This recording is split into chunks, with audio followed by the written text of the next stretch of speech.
Hello नमस्कार जय हिंद वंदे मातरम साथियों, स्वागत है आपका स्काई स्टडी के यूट्यूब चैनल पर एक और नई वीडियो में आप सभी का दिल खोलकर हार्दिक स्वागत है। काफ़ी सारे स्टूडेंट पिछला वीडियो मैंने जो डाला था उस पर काफ़ी सारे स्टूडेंट्स कमेंट्स कर रहे थे कि sir for RRB NTPC GK की प्रिपरेशन कैसे करें, यानी कि how to prepare GK GS for RRB NTPC 2024। तो इसके बारे में मैं आपको छोटी सी यानी कि छोटे से वीडियो में आपको जानकारी देने आया हूँ। यानी कि अपना जो हिस्ट्री, पॉलिटी, इकोनॉमिक्स, जियोग्राफी, ये सारा पोर्शन है जो जीके का, यानी कि जीके काफ़ी सारे पार्टों में डिवाइड तो है, लेकिन जो ये मेन पोर्शन है उसके सारे इंपॉर्टेंट टॉपिक्स यानी कि हिस्ट्री के अलग से टॉपिक है, या फिर जियोग्राफी के अलग से टॉपिक, या फिर इकोनॉमिक्स के अलग से टॉपिक, या फिर पॉलिटी के अलग से टॉपिक, यानी कि सभी के अलग से टॉपिक्स मैं आपके समक्ष रखने आया हूँ। बहुत बढ़िया वीडियो है, क्योंकि जो पीवाईक्यू है, पीवाईक्यू यानी कि प्रीवियस ईयर के क्वेश्चन है, उन्हीं क्वेश्चनों के आधारित यानी कि कौन से टॉपिक से हर बार क्वेश्चन इंक्रीज होता है, उस हिसाब से मैं क्वेश्चन आपके बीच में यानी कि सारे टॉपिक्स आपके बीच में उठा के लाया हूँ। ये टॉपिक्स आप पीवाईक्यू से सबसे पहले मेल कीजिए, मेल करने के बाद इस वीडियो में वापस आइए और कमेंट बॉक्स में दिल जरूर दीजिए। यानी कि सबसे पहले आपको वीडियो तो पूरा देखना ही होगा, क्योंकि पूरा देखे बिना आपको वीडियो समझ में नहीं आने वाला है। बहुत बेहतरीन टॉपिक है। चलिए दोस्तों, पेन और कॉपी लेके हाजिर हो जाइए और मैं सारे आपको टॉपिक्स नोट करा रहा हूं। यानी कि बहुत ही कम टॉपिक है, यानी कि संक्षिप्त में सारी जानकारी अपन नंबर कैसे गेन कर पाए। अपना एक ही मुख्य उद्देश्य है, जो कि सीबीटी 1 में काफी सारे स्टूडेंट बाहर होते हैं, वो जीके की वजह से होते हैं, क्योंकि काफी सारे स्टूडेंट है वो मैथ और रीजनिंग में एवरेज होते हैं, लेकिन रेस किसके बीच होती है? रेस होती है जीके जीएस के बीच। काफी सारे स्टूडेंट जीके जीएस को रट नहीं पाते, क्योंकि जो मैथ के स्टूडेंट है वो थोड़े बहुत माइंडली होते हैं। माइंडली के हिसाब से उनको जीके जीएस में थोड़ा बहुत डिस्टर्बेंस होता है, यानी कि बहुत कम समझ में आता है। इसलिए चलिए वीडियो की शुरुआत करते हैं। शुरुआत करने से पहले छोटी सी रिक्वेस्ट है कि चैनल पर नए हो तो चैनल को सब्सक्राइब जरूर कीजिएगा और बेल आइकन को प्रेस जरूर कीजिएगा। चलिए दोस्तों, मैं सारे टॉपिक को आपके बीच में नोट कराता हूं और फिर लास्ट में बता दूंगा कि करंट अफेयर्स अपने को कहां से पढ़नी है, यानी कि पीछे वाला भाग है जो अपना जीके जीएस का, स्टैटिक जीके कहां से पढ़ना है, या फिर साइंस कहां से पढ़नी है, या फिर कंप्यूटर के 2-3 क्वेश्चन इंक्लूड होते हैं वो कहां से पढ़ने हैं। चलिए सबसे पहले मैं आपको हिस्ट्री का नोट करा देता हूं। हिस्ट्री में फर्स्ट टॉपिक है अपना वेद, यानी कि वेद आप कोई भी पीवाईक्यू आरआरबी एनटीपीसी का उठा लीजिए, क्वेश्चन इंक्रीज होता ही होता है। जैसे ऋग्वेद बहुत इंपॉर्टेंट है कि ऋग्वेद में गाय को अग्न्या कहा जाता है, ये क्वेश्चन बहुत पूछा जाता है। और जो अपने तीसरे मंडल में जो गायत्री मंत्र का उल्लेख है वो भी क्वेश्चन बहुत इंक्रीज होता है। यानी कि कुल मिला के अपने वेद 4 है, ऋग्वेद, यजुर्वेद, सामवेद और अर्थवेद। इन जो 4 वेद है, इन चारों को आपको मोस्टली इंपोर्टेंट यानी कि एक बार रीड मारना है। चलिए पहला टॉपिक अपना कंप्लीट हो गया है और दूसरा टॉपिक अपना सिंधु सभ्यता। सिंधु सभ्यता की आप जैसे एग्जांपल मान लीजिए कि जुते हुए खेत के साक्ष्य कहां से मिले, तो कालीबंगा। यानी कि पीवाईक्यू में ये सिंधु सभ्यता के बहुत सारे क्वेश्चन दिए गए हैं, बहुत सारे। स्नान घर की मतलब कौन सी सिंधु सभ्यता की स्नान घर के साक्ष्य कहां से मिले थे, यानी कि सिंधु सभ्यता बहुत मोस्ट इंपोर्टेंट टॉपिक है, इसको भी एक बार आप देख लेना। ये सारे टॉपिक आप नोट कर लीजिए। उसके बाद तीसरा टॉपिक है अपना जैन तथा बौद्ध धर्म। इन दोनों धर्मों के आपको संस्थापक, अंतिम संस्थापक, या फिर इनकी स्थापना कब हुई, यानी कि इनके बारे में पूरी जानकारी आपको लेनी है। महापरिनिर्वाण है, या फिर धम्म चक्र परिवर्तन है, या फिर बौद्ध से संबंधित कि पहला उपदेश कहाँ दिया था, सारी जानकारी। यानी कि इन 2 धर्मों की तो आपको सारी जानकारी प्राप्त करनी है। और पीछे तथा सारे धर्मों के संस्थापक, यानी कि जैसे यादव वंश हो गया, कोई भी वंश, कोई यादव वो तो वंश हो गया, धर्म जैसे कोई भी धर्म है, उन सारों के संस्थापक, अंतिम संस्थापक और उनकी स्थापना कब हुई, ये आपको देखना है। यानी कि मोस्टली मैंने 2 धर्म बताए थे, जैन और बौद्ध, इनको तो पूरों को एनालिसिस करना है, यानी कि पूरों को एक बार आराम से रीड मारना है। यानी कि मैं खुद क्या कह रहा हूं, आप भी पीवाईक्यू देखते हैं तो आप सभी को पता है जैन तथा बौद्ध धर्म के क्वेश्चन इंक्रीज होते ही होते हैं, क्योंकि जो महापरिनिर्वाण है, या फिर धम्म चक्र परिवर्तन है, या फिर पहला उपदेश कहाँ दिया था, या फिर अधिकतम उपदेश कहाँ दिए थे, श्रावस्ती, यानी कि क्वेश्चन इंक्रीज होता ही होता है। जो टॉपिक है मैं चुन चुन के लेकर आया हूँ, इसके लिए वीडियो को पूरा देखिए और एक बार वीडियो को लाइक कर दीजिए, और मेहनत अच्छी लगे तो कमेंट बॉक्स में दिल जरूर कीजिएगा।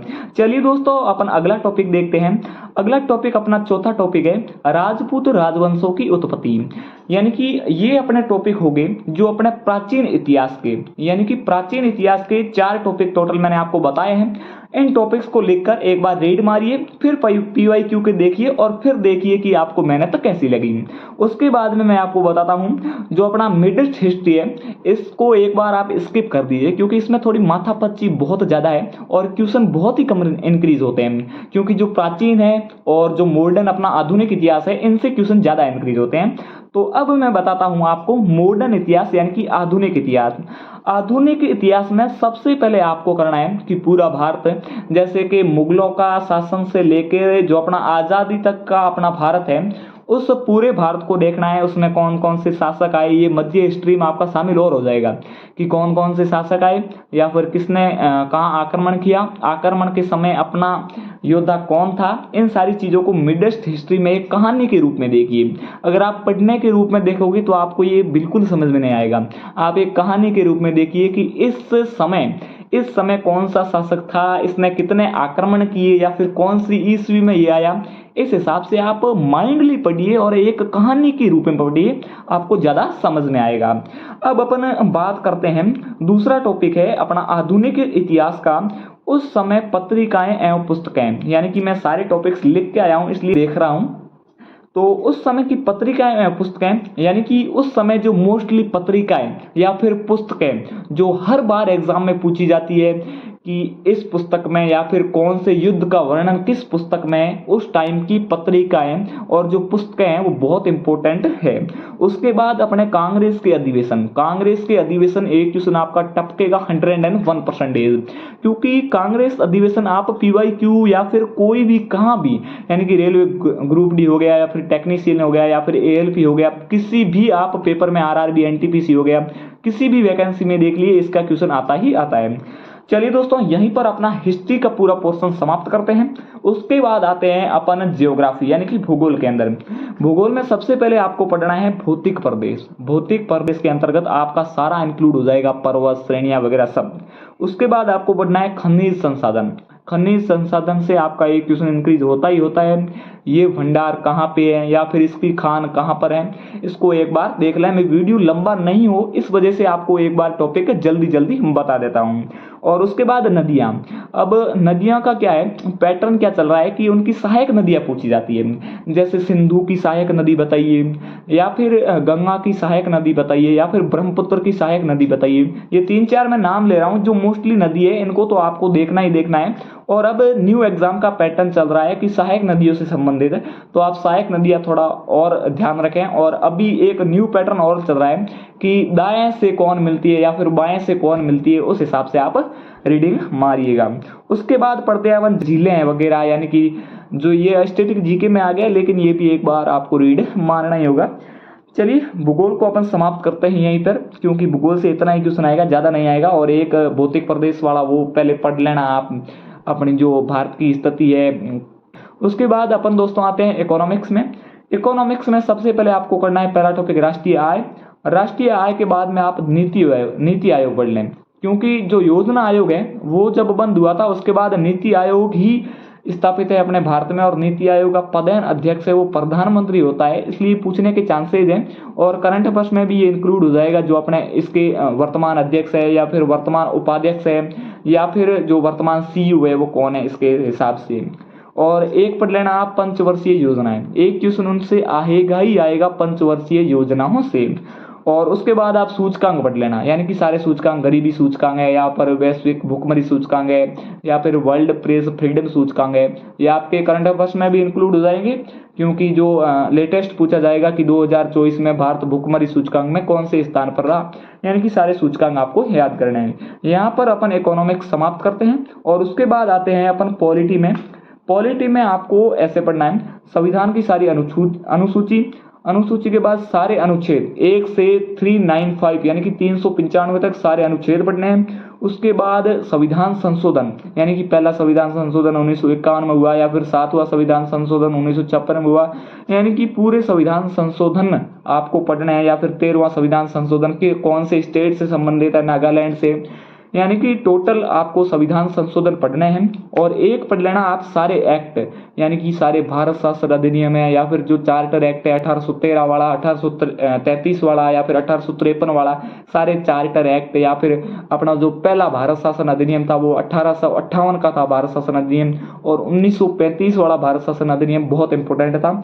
यानी कि सारे एक्ट, अनुसूची, अनुच्छेद, संविधान संशोधन। और उसके बाद आप आ जाना संसद में, लोकसभा, राज्यसभा, इन सारों को पढ़ना है, क्योंकि जो अपना संसद भवन है अब प्रधानमंत्री नरेंद्र मोदी ने न्यू बनाया है, तो उसमें जो लोकसभा और राज्यसभा है उनमें कुछ चित्रकलाएं हैं जो कि पूछे जाने के बहुत बढ़िया चांसेस हैं, तो उनको एक बार आप देख लेना।